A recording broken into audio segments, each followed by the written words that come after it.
Ladies and gentlemen, Sean. It's not Elliot today. You're stuck with me.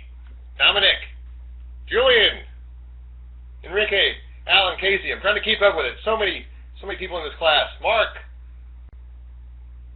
Carlos,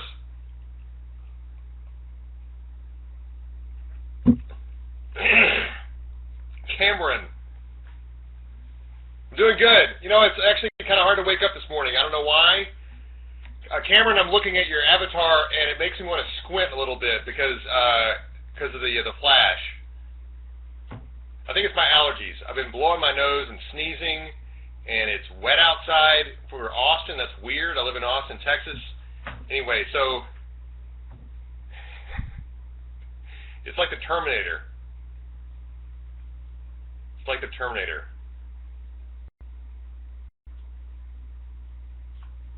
How's everybody doing? Georgetown. Julian, I was actually thinking of moving to Georgetown. I was thinking about that. I was considering it.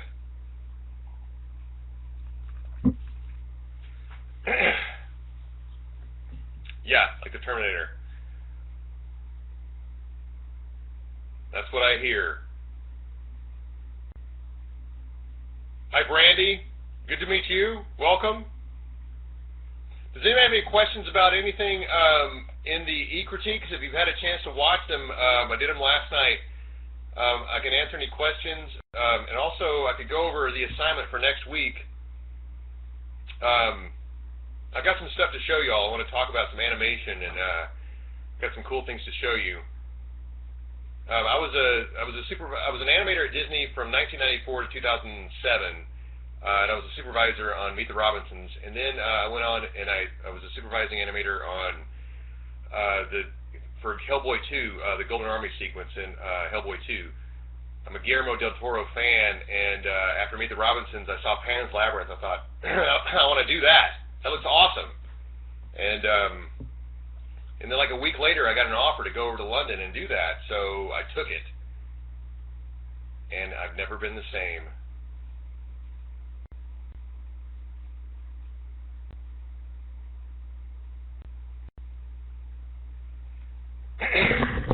Brandy has a question. Brandy, I'm gonna cam you. Ready for this? Got your headphones in? Brandy. Go and ask a question and then don't have your headphones? Okay.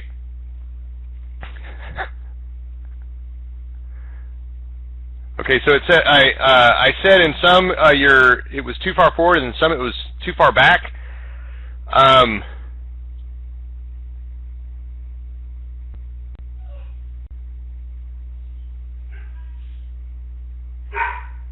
It should be roughly a straight line, but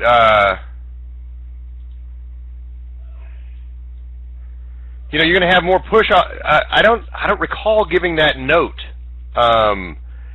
Maybe it was maybe I was talking about something else. Maybe I was saying something that was too far forward or back. But actually, if you give me drop in your the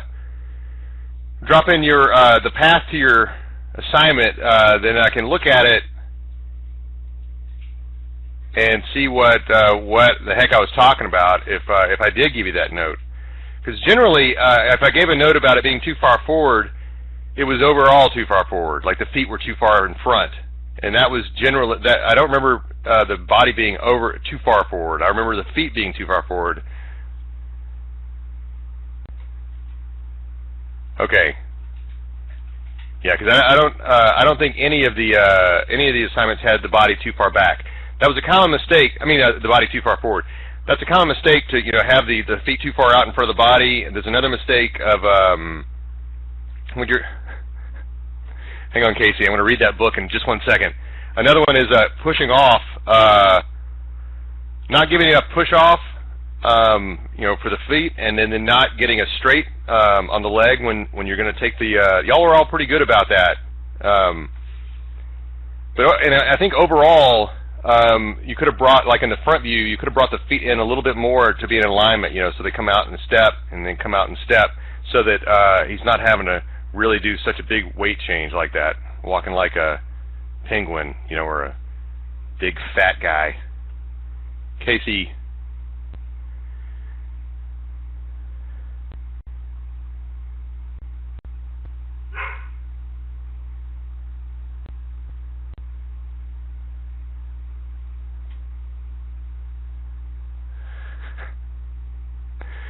All right, hang on, Casey. Can I cam you? Or is your camera broken? Broken.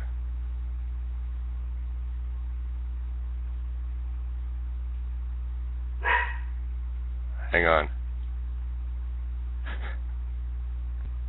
I can cam you? All right, here we go. Answer.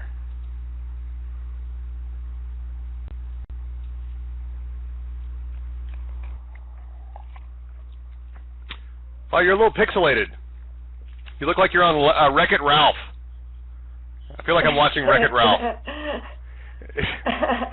If you go low... Yeah, I can hear you and see you. I don't know if... Okay, let me try... Do you want us to see a little better? You can go like medium... Broadcast?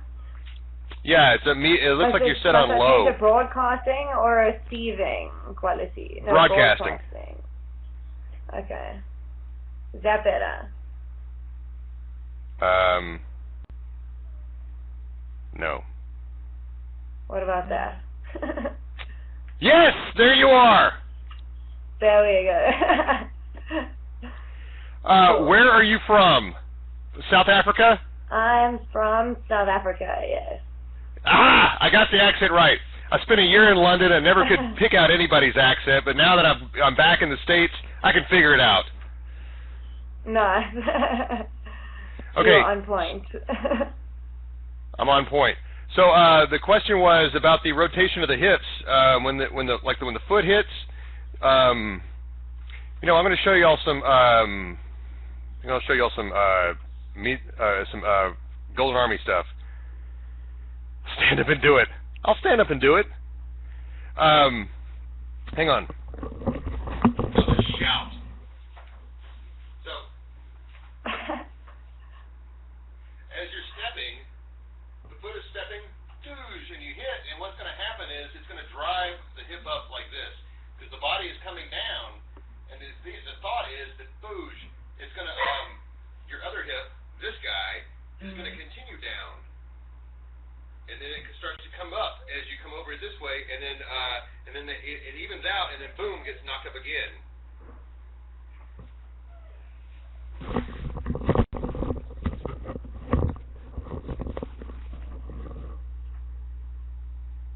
What do you think about that? Yeah, it makes sense. It makes sense. Okay.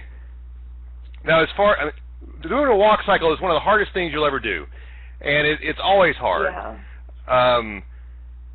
Because it's the most scrutinized thing you can do. You're doing it over and over. Especially if you're doing it on the spot, you can just watch it and watch it and watch it, and you can figure out all the right, Cameron? It's anticipation. That's anticipation. That's another lesson.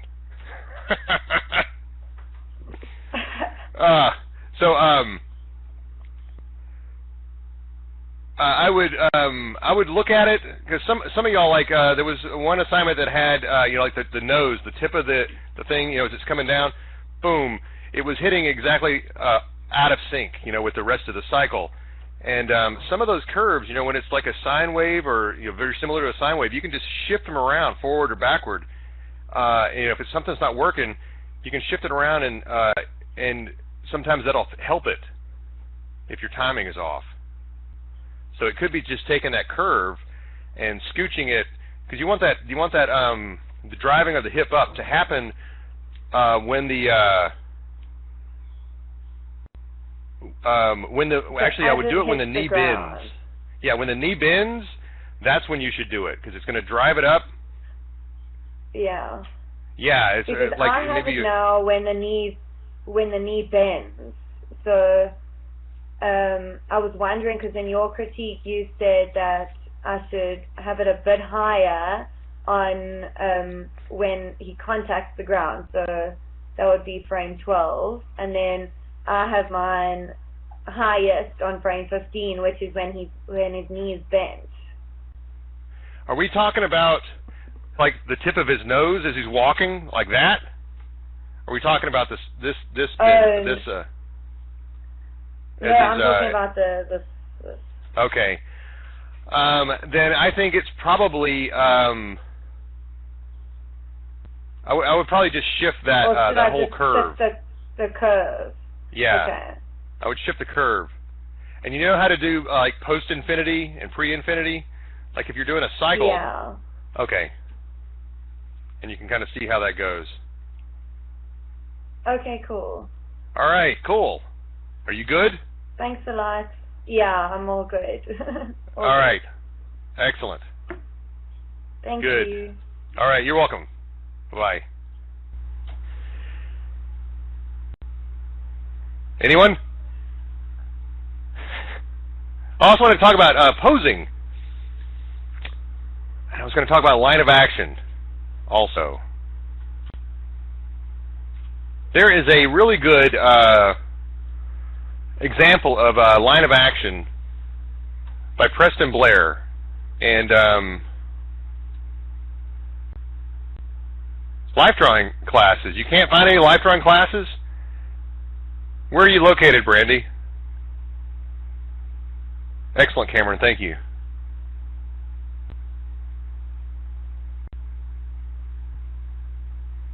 You're in Vegas and you can't find life drawing classes? You could probably rent a girl to pose for you in Vegas. Just go to one of the strip clubs. I understand. I'm in Austin, Texas, and like I said, and there's plenty. It's in LA. I know it's difficult. In LA, I would imagine it's probably easier than in some places to find life drawing. But in Austin, it's so weird. I moved here, and there's tons here, Enrique. There are. It's you can go to a class every day of the week. Sometimes more than one class a day, and it's $5 for a 3-hour session. I mean, it's uninstructed, but it's. I don't think you need necessarily, instruction is not as important as sitting down and doing it. And if you don't have an instructor, that's okay as long as you're drawing. The more you do it, the better you get. And I love drawing, and I've been. Yeah, that's how I found. I'm signed up with the meetups over here in Austin. So if you have a meetup in your neck of the woods, that's a good way to do it. Yeah.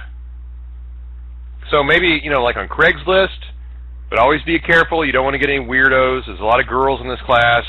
You don't want to, girls especially, be careful getting out there. You don't know what, there's some weirdos. Especially in Austin. Tons of weirdos in Austin.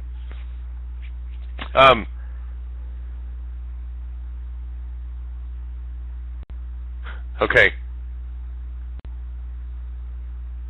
Excellent, Brandy. That's the best thing you can do. If I had a daughter, that's what I would do. Put her in karate class.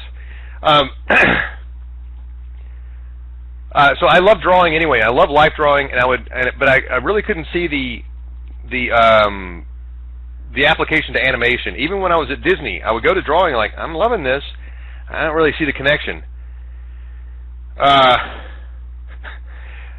We're the weirdos. I couldn't see the connection.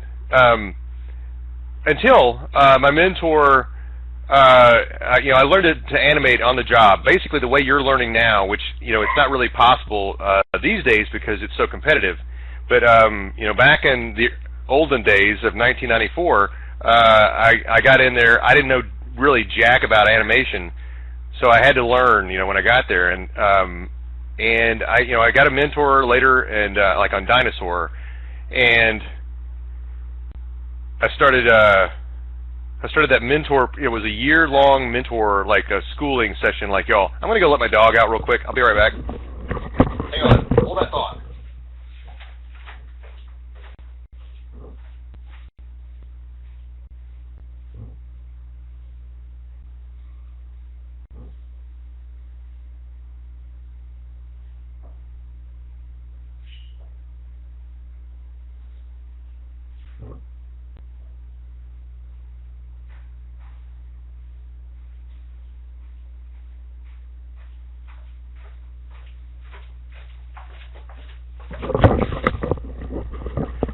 Yeah, he's a 110-pound puppy. This is usually when I take him to the park, but I'm subbing today, so he's like, hey, what's up? Come on. You're talking to a box. So I had a mentor, and Mark Austin, he was a supervisor on, he was a great mentor.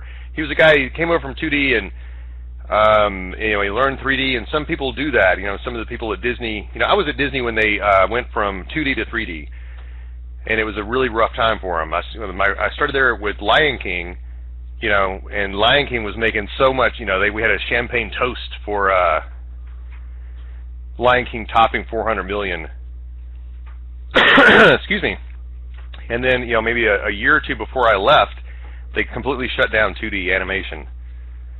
So it was a weird time. I left maybe about 6 months after, or maybe 3 months after they brought in John Lasseter.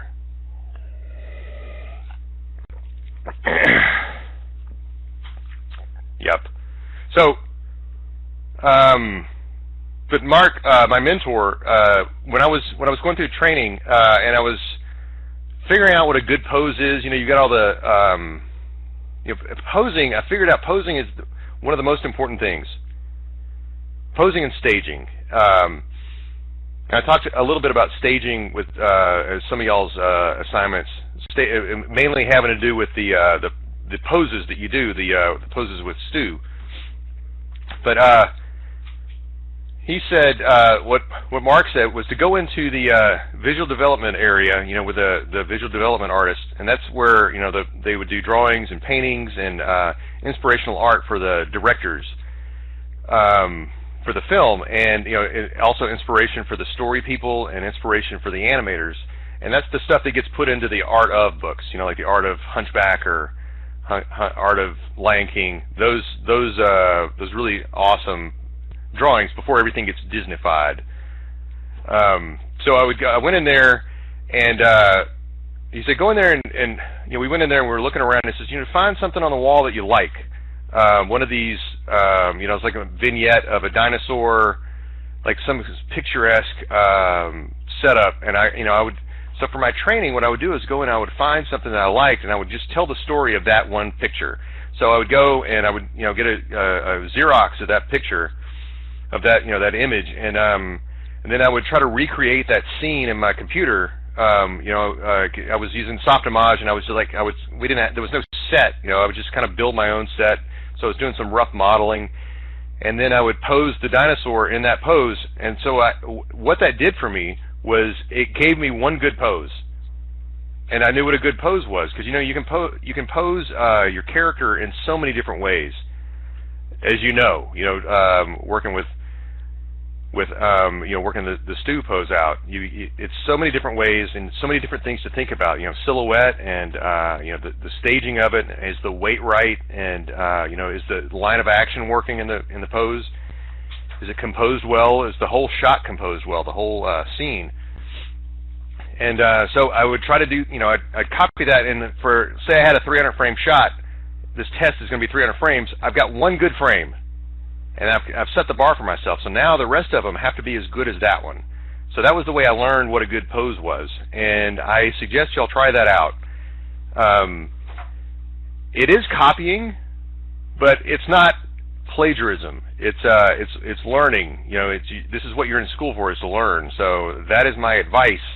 If you're not clear on what a good pose is, yeah, try that out. If find something that inspires you, and then try to duplicate it.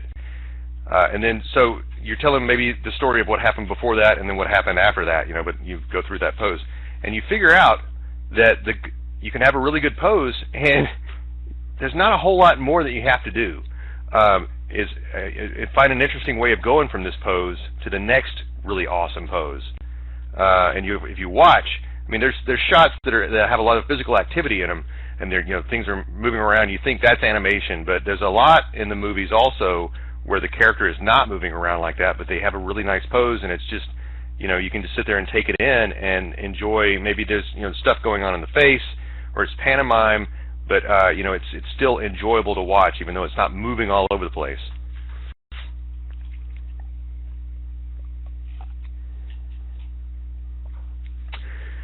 exactly right, and good point, Mark. You have to figure out a way. Yeah, it's an obstacle. Exactly right, Julian. It's like they were just talking about that, and I just watched this thing that my buddy posted. My buddy over at Disney hosted this some big Disney thing, and they were talking about Frozen, the new movie that's coming out, and they were talking about yeah.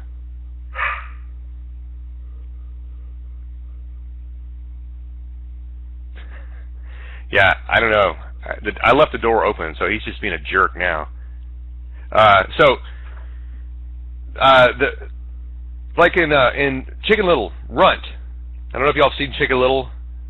That was a good show. Not a lot of people saw it, but the Steve Zahn character, Runt, the giant pig, his back was like way up here. You know, he's just a big fat pig, and if he couldn't just turn around and look behind him like that, he would have to. And he had little legs too, so he had to, you know, turn around to see what was behind him. He had to like actually physically turn around to see what was back there. He couldn't just whip around with his head. That's a limitation, and that's became part of his character. And they're talking about in the Frozen thing. They're talking about the character Elin. I forgot the character's name. It's the snowman character. He's got little arms that are sticks, so he doesn't have elbows. So how does he? He has, like, if he wants to scratch his head, he can't scratch it. So he's got to take his head off and then scratch it that way, and then put it back on. And like WALL-E, WALL-E's a good example too. So it's these limitations. Don't look at them as a bad thing. They're actually a good thing that you need to figure out a way around it, and and a way to use it, because that becomes your character. So Stu, yeah, he's got a basketball, actually, or a beach ball for a head, but just figure out ways to make that not so unattractive, and make it an asset that you can exploit. There's like Mickey Mouse. You just didn't show Mickey Mouse from different, there's some views you don't want to see him from. The top.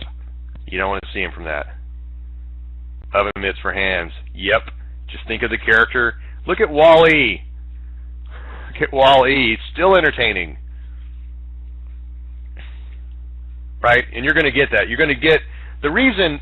I know you want to run, but there's no reason. The thing is, you have to be zen about it and focus just on this thing right here, this thing at hand, which is these are the building blocks for what you're going to do later.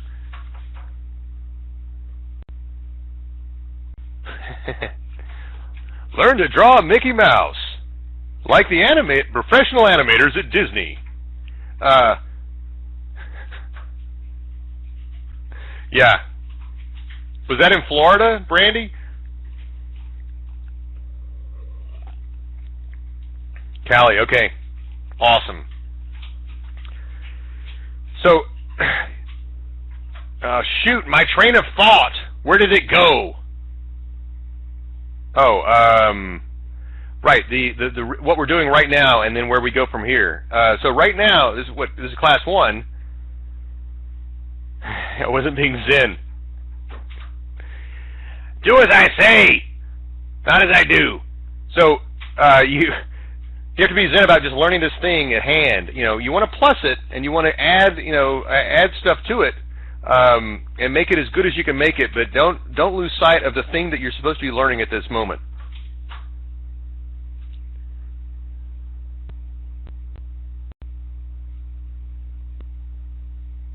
I would not take a vanilla walk and then try to go from there.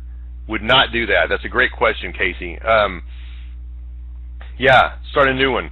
And the way I would start that is, I don't know, does the assignment say to shoot some reference? Nope. Hang on a second. Gotta get a book. Yeah, you would shoot some reference just with your camera, your camera phone, and get a friend. Yeah. Oh yeah, Brandy, you can. There's nowhere to load it up, but I don't know. It should have been. I would put that as part of the assignment. But if it's not part of the assignment, do it yourself, because that is very. I'm sorry, Cameron. Go buy someone a beer. Stand out in front of a pub. Try to find somebody trustworthy that won't steal your camera, and give them your camera, and then just video them walking, and do a drunk walk. Hang on.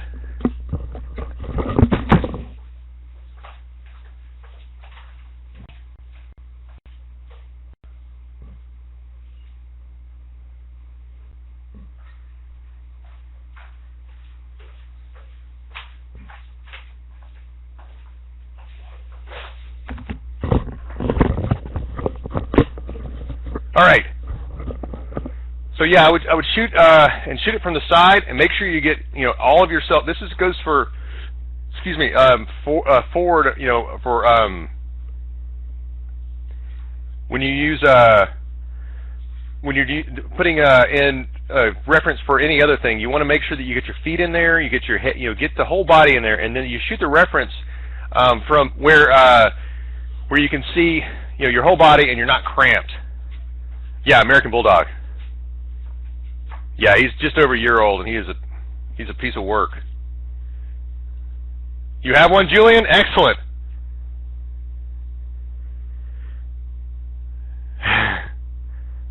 Awesome. Yeah. 75. Yeah, this guy, he was a couple of months ago. He was 110.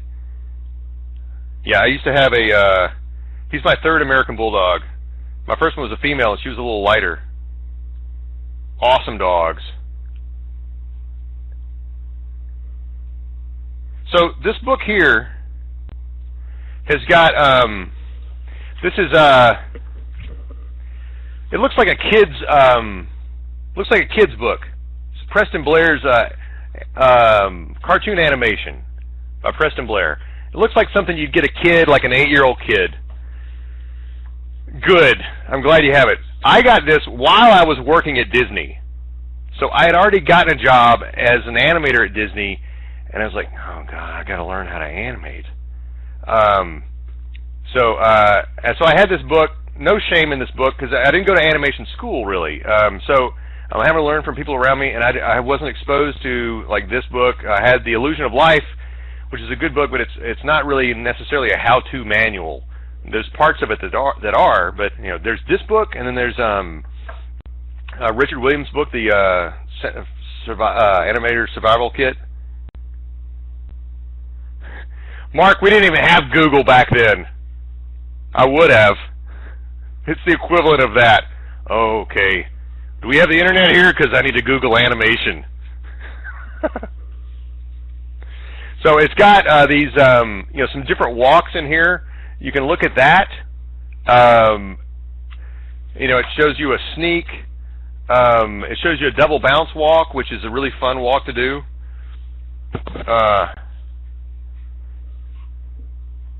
So it's got a tiptoe walk, a skip. So it's got some different things going on. But there's different ways you can walk. I would really exaggerate your walk. And you can think about a character, like if he's an angry character, and how's he going to walk? Or, somebody that's sleepy or tired, which probably pretty similar. Drunk? Drunk is tricky. Drunk is, because drunk is going off balance, and then, it's like maybe step, step, step, and then teeter, and then step, step, step again. It's going to be tricky. Yeah, should do reference to that. So, in a sneak, and think about what's happening in the walk. Like if you do a sneak, what's happening with a sneak is you are trying to be stealthy.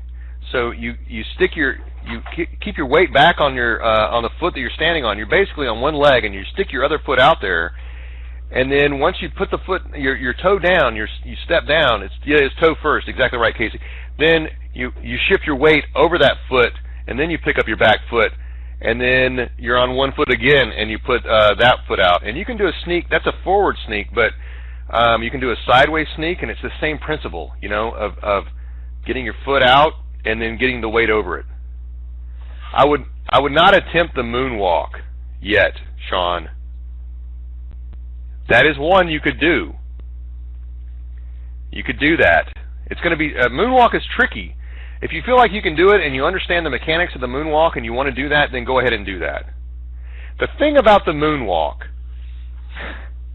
is that it looks wrong in real life. It's like, what am I looking at? But then you do it in animation, and if it looks wrong, see, it's kind of the opposite of because it's done in real life. Like, that's amazing, but in animation, it might look like he doesn't know how to animate unless you nail it. So, if you do the moonwalk, you got to nail it.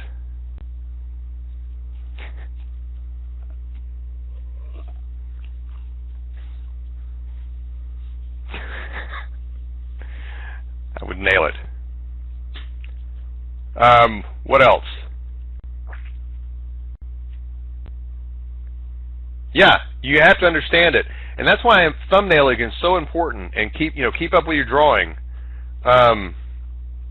Yeah, thumbnailing, understanding it, and thumbnailing is a good thing to do when you're away from the computer, so that you have a plan, you have a roadmap of what you're going to do in Maya.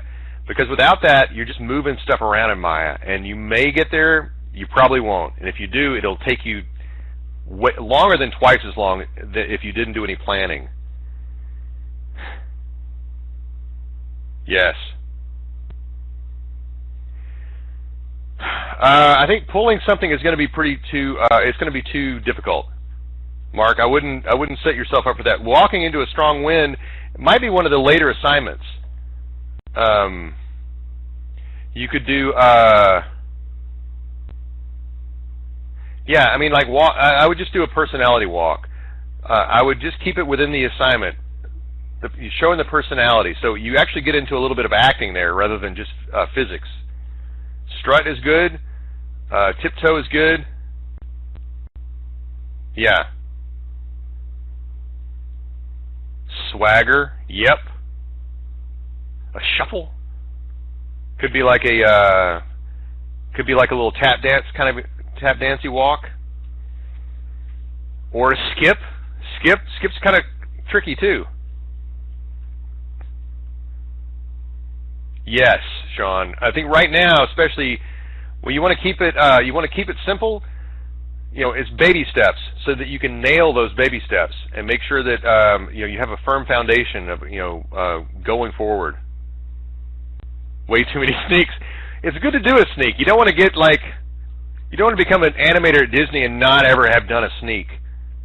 It's not a fun place to be.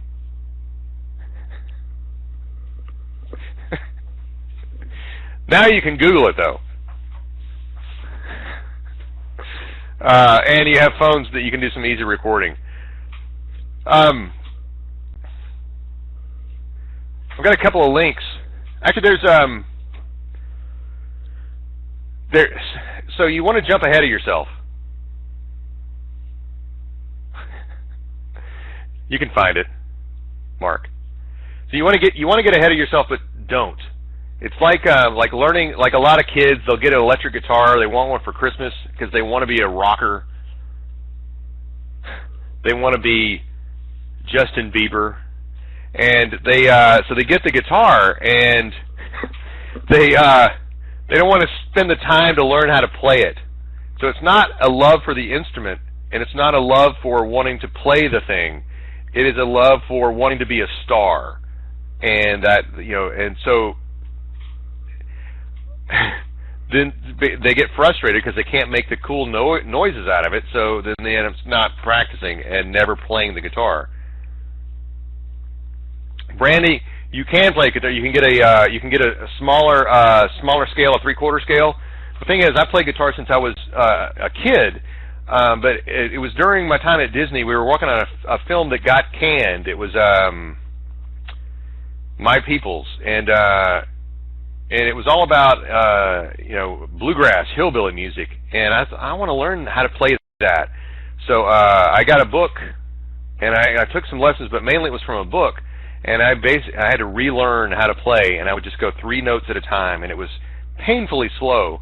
But I got into the zone of just making those 3 notes sound good. And when I got those 3 notes, because I was having a finger pick with this hand and then move around with this hand, so it was way different from just strumming chords or doing the finger picking thing. So anyway. So I just focused on that foundation, and finally I was able to play a song, and then that song made it easier to play other songs, and it was just focusing and just focusing on this thing and not getting distracted by becoming an animator at DreamWorks or wherever, and just learning this stuff and getting good at it, keeping your head down, and enjoying it and taking it all in. So here are some. Here's some links. Now, I saw that their curriculum now makes you put it in step mode, forces you to work in step mode, which I think is great because that's a new thing. You could go into spline mode if it was cool with your. Elliot, right? Yeah, I'm Elliot. That confused me, but this is a good link to.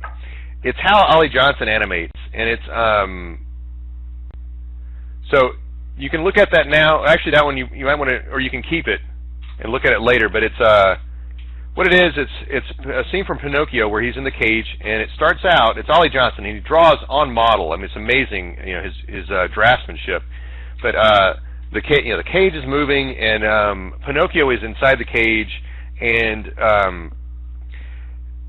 every drawing looks awesome. It's like I could frame that. Oh, I could frame, every one of them. So what the computer does, especially if you go into spline too early, you want to stay in pose mode because Ollie Johnston never went into spline mode. He was always in pose mode, but the splines and the arcs and stuff were in his head, or he might draw the arc to get the arc right. But it was always focused on the way the drawing looked, and that's why 2D animation has that look to it. If you look at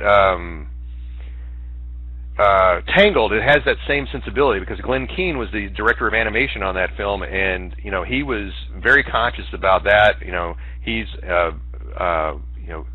awesome 2D. He's the Glenn Keane of 2D animators, and he would do the just amazing posing. He was really good at that, and then really good at anatomy and that kind of thing. So he's the Yoda. He's the Yoda of Star Wars. So Glenn Keane was looking at that. He has the sensibility of a 2D animator, and that's why 2D animation, especially classic 2D animation, looks so awesome. The computer is a great tool, but it can fool you into thinking that you're animating well, because it gives you movement anyway, and like The Incredibles is an incredible movie, and it might be my favorite. It might be my favorite of the Pixar films. But if you go into spline too early, it works, and it works just fine. The weight can still be there, but it's the aesthetic of the 2D aesthetic. You won't get that if you go into spline too early. So anyway, that's why I'm showing you this the Ollie Johnston thing and talking a little bit about that. If you're in a visual effects house, or if you work in a visual effects house, you may not be used to working in spline for so long. You might just go directly into step for so long. You might go directly into spline, and it might be painful. But the more you can put it off, the better your shot's going to be, because you've worked in all the cool stuff that you wanted to work in there. You don't go into motion editing mode. Here's another thing. This is to look at later. This is awesome, and it's a 2D animation from 1973 or 4. It won an Academy Award.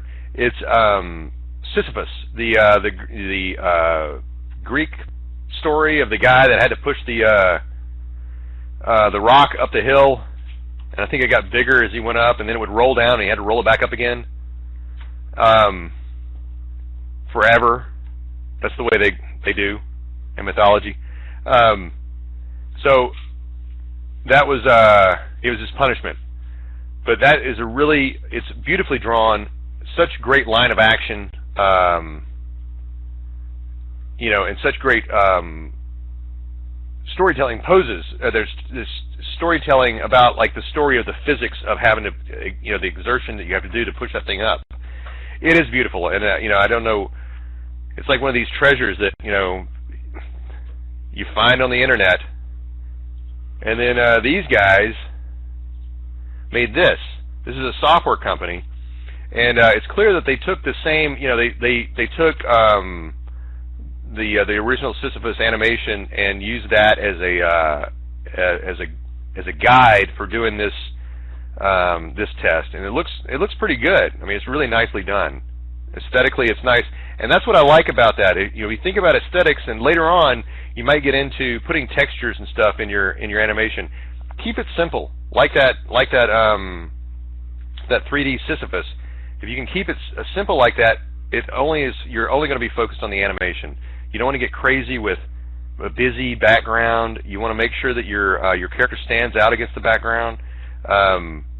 So what I would do with my tests at Disney, I made everything the same color, but like varying values of gray.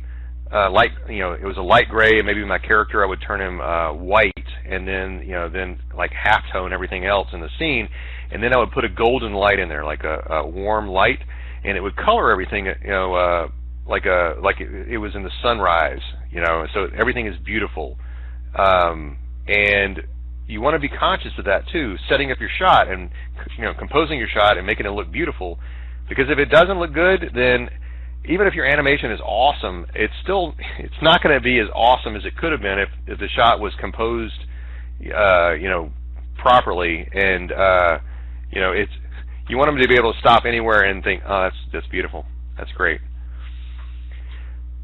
All right, we've got about 20 minutes. I want to show you some animation now. Are we good? Does anybody have any questions before I launch into this?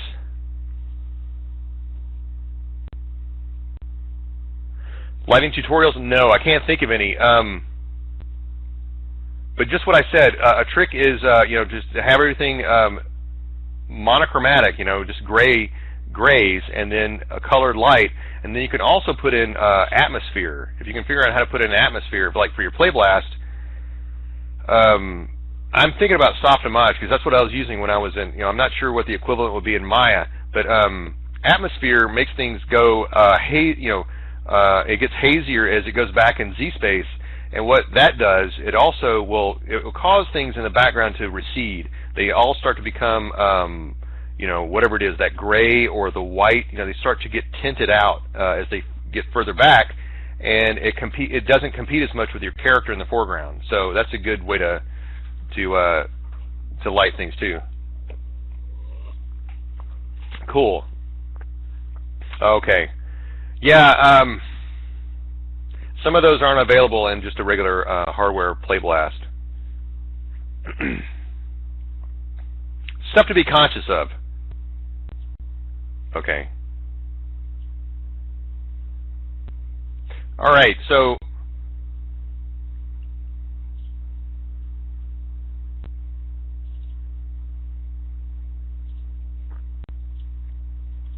hang on.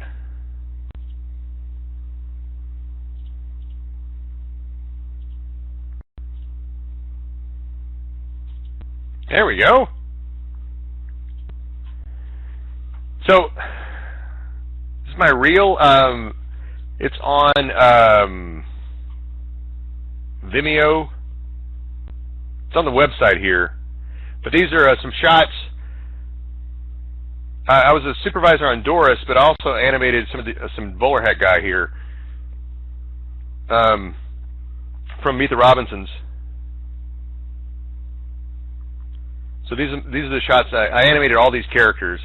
But I'm going to just show you the reel, and then I'm going to talk about a couple of shots, however much time we have.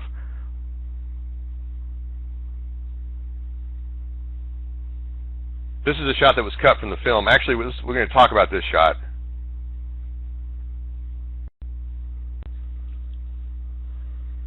Okay, and this is from Dinosaur. This is actually from my training here. I I was this I did this gliding lizard character, and so and this is from the film. This is the first film I animated on, you know, as well. I mean, as an animator, I was an assistant animator on Hunchback of Notre Dame, and this is some stuff from Hellboy.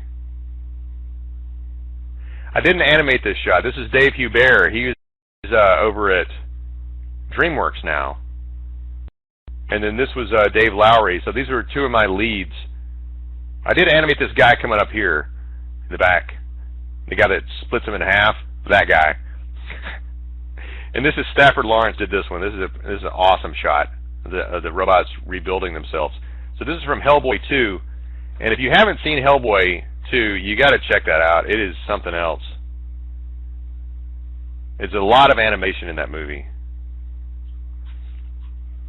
So this is a shot that got cut from the film, and the reason was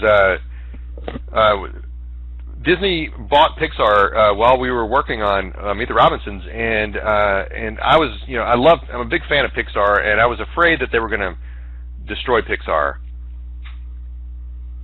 I thought they were going to destroy it like they destroy everything else that they touch, but they decided they did it right. They brought in John Lasseter and made him head of the parks and head of feature animation. So I was very happy about that. But then what that meant was, you know, we were working in overtime and we had to stop what we were doing because they had a big note session, because the original story of Meet the Robinsons, when they first showed it on Reels, it was awesome.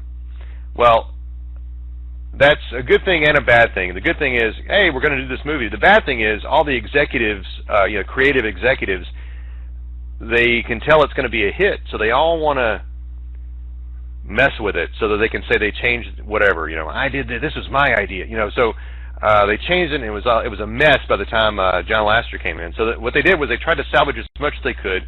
They changed the story up, and Doris became a much bigger character, and she became the actual villain, which was great for me. So I'm not too mad about, you know, this shot being cut. No, Sean, there's no accounting for egos. The sequels, Mark, that was Michael Eisner, and his mentality was, you know, keeping the shareholders happy, so always turning a profit, and you know, so it was a degradation of the Disney name, and Disney actually became less trustworthy than Pixar, and so it's actually a really good thing that John Lasseter's in charge now. Yeah, but yeah, it's money, Mark. It's money. What else would it be?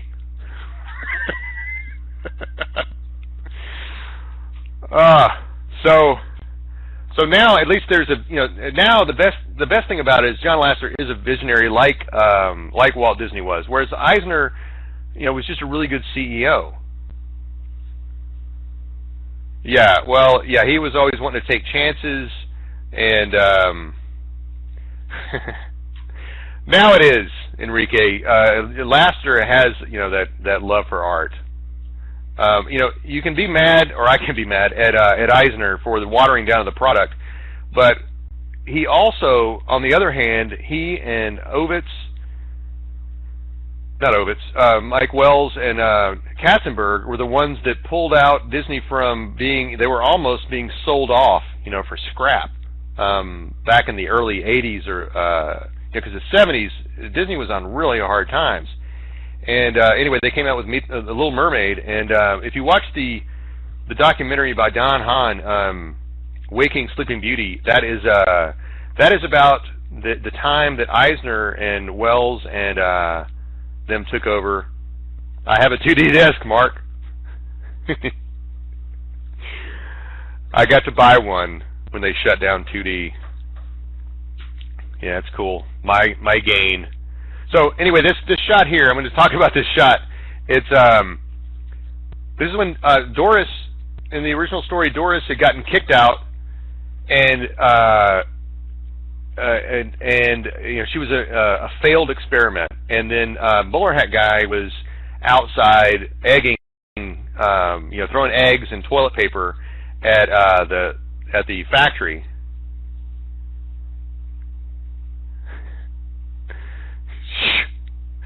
Brandy, turn off the DVD. So their eyes meet. Their eyes meet, and this Journey song starts playing. It's just swelling, open arms, and it's very sappy.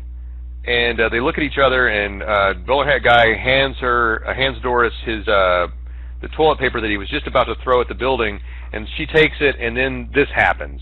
And I'm gonna play it for you at speed, and then I'll look at it frame by frame. The cool thing about this shot is I got it before they actually did the cape simulation for it. So bowler hat guy's cape was Maya cloth.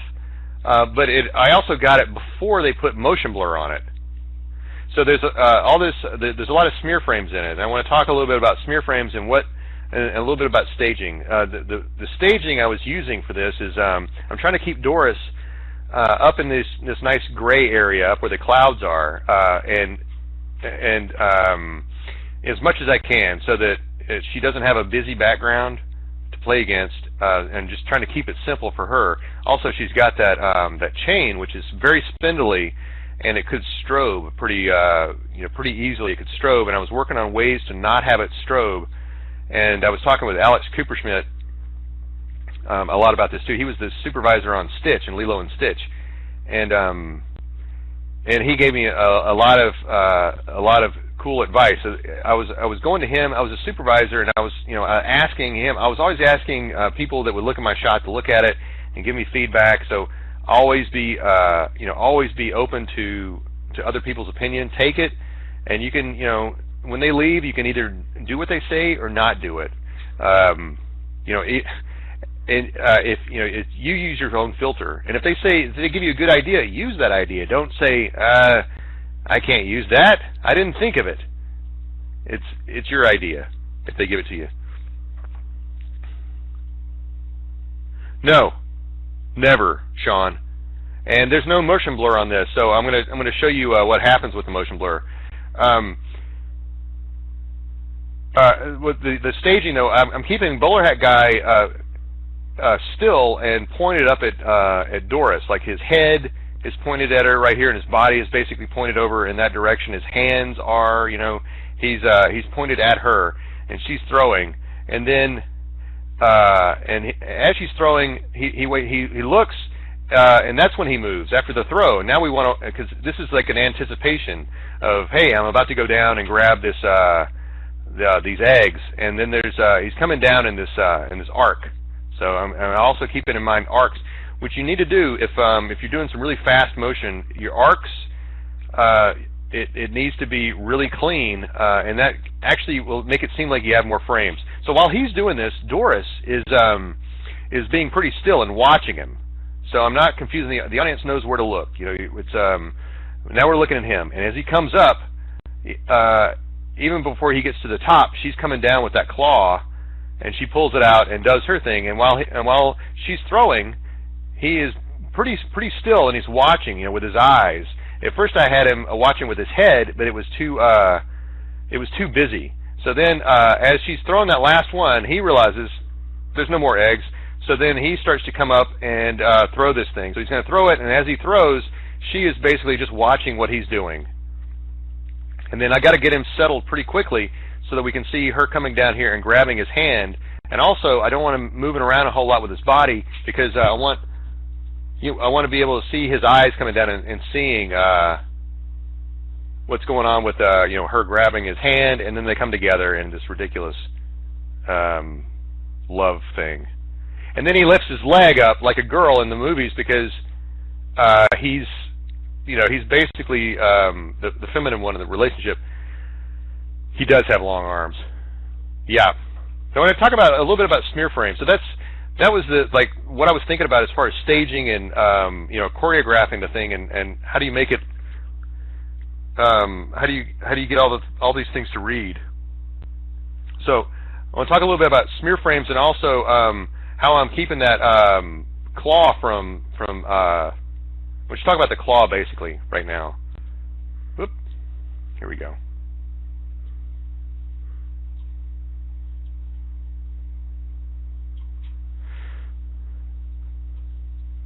So he comes down, he gets the eggs. She comes down with that claw. And we have the first smear frame here, which is she comes down, smashes it. Yeah, smear. So it's in place of motion blur, and I don't know what motion blur would have done. If you had put motion blur on the shot, it probably would have looked weird. But there was no other way to really do it. I don't think you could do this shot with motion blur. So she's pulling that up, and the egg, it's moving very fast. And also to keep the chain from strobing, I try to overlap as many shapes as possible. So she's pulling up, and she pulls up, and she's going to flip it up in the air. So that's what's happening. It's a big whipping motion. So there's a reversal right here of the egg coming up, and then she comes down to grab it, and the egg's coming down, and then so the egg going up is like basically like the bouncing ball project. It's going up. You think about the trajectory of it. The egg is down at the crate there, and look at the spacing of it. So it goes, it's pretty big spacing, and the big spacing here too. And so it's been launched up, and then it hits the top, and then it comes back down. And that's a pretty fast turnaround for it to come back down. If I'd had more frames, I would have probably given that more frames. But alas, so even before the egg is down into her claw, she starts to pull away. And this is another idea for this of smearing. It's drag, and if you can see the tips of the claw are pointing to where they used to be, and that helps the flow. And then and if you look, it's a big arc that she's pulling it back in. So that helps. That helps the motion. And now look. No,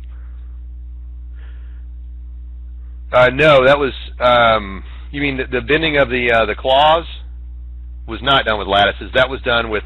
There were curves. There were splines, and I was actually I would use there was a scaling function for the bones in the claw, and then there was also I could pull the claw off of the bones. If that makes sense. There was you'll have that function in some of the tribe rigs. How much time, Julian? This was I spent I think 5 weeks on this, and that was 5 weeks of overtime. And I got hives from working on it because this is such a hard shot to do, and it was 2D. It was basically working on a 2D shot, and I'm not really. I was using a Cintiq tablet, so I was drawing. We had basically the same drawing markup editor as we use on the on your eCritiques. I had that kind of thing to mark up my own PlayBlast, and then I would put that into Maya as my background image, so I would have my markups right there. So I'd be drawing the shapes that I wanted, and then I would kind of roughly match it to with a Maya rig, and then I would draw on top of the Cintiq with a dry erase marker to get my overall arcs. And then I also had Motion Tracker. Or Arc Tracker, which is there's the same tool. You've got a similar tool here, but it's this is a proprietary thing, and you could update. I could see the arcs and the spacing. In the Maya, it would generate a curve in Maya, and I could see where it was that if my arcs were wrong or if they were off. So there was those three things. The dry erase marker, the like the eCrit markup tool, and then also the motion trail function in Maya. So she comes back into this anticipation, bam, and then does a flip, flips into this shape here, and it's a pretty quick flip. All right, Brandy, I'll see you later. I'm about to wrap this thing up real quick. So Yeah, we're it's time. Okay, so she does the toss, and it's just one frame. Bam! One frame of motion, and I'm overlapping the claw shape, the smear claw, over where the chain was. So that is reducing the amount of strobe. Then she comes up, and then now she's going to pull up and have this huge smear frame as she pulls, and then goes back into the anticipation, and then does the toss again, and then this is the last one here, and she pulls back, and this one I only have 2 frames of anticipation. The other ones are about 4 or 5 frames of anticipation. This only has 2 frames, and the reason is because I've already gotten the audience used to looking at this action, so I don't need to use as many. Don't need to use as many frames because the audience is already used to looking at this. So that's another trick, and I learned that from Alex. If you have a repetitive motion like that and it's fast, you want to front load your anticipation. Yeah, 2 frames, but it's a repetitive motion. If I had only done 2 frames in the first couple of throws, the audience wouldn't, it would look weird. It would look, with no, like it didn't have any power to it. Yeah, they already know. They're used to looking at it.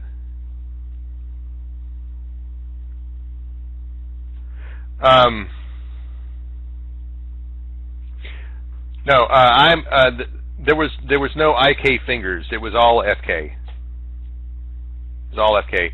In fact, when Bowler Hat Guy grabs the windowsill, when he looks in the windowsill and is grabbing it and pulling his fingers, that's FK too. And what I did with that was I got a side view on the camera, and I duplicated the geometry of the fingers, and then I just animated the bones to make it, just brute force made it do that thing, so it looks like it's pulling it back. Tricky. It's tricky. All right, y'all, that's time. We're over time. Y'all have a great week. And, I'll see y'all later. Maybe we'll be in a class sometime. You are welcome. Good luck on your assignments. Cheers. I'll see you later.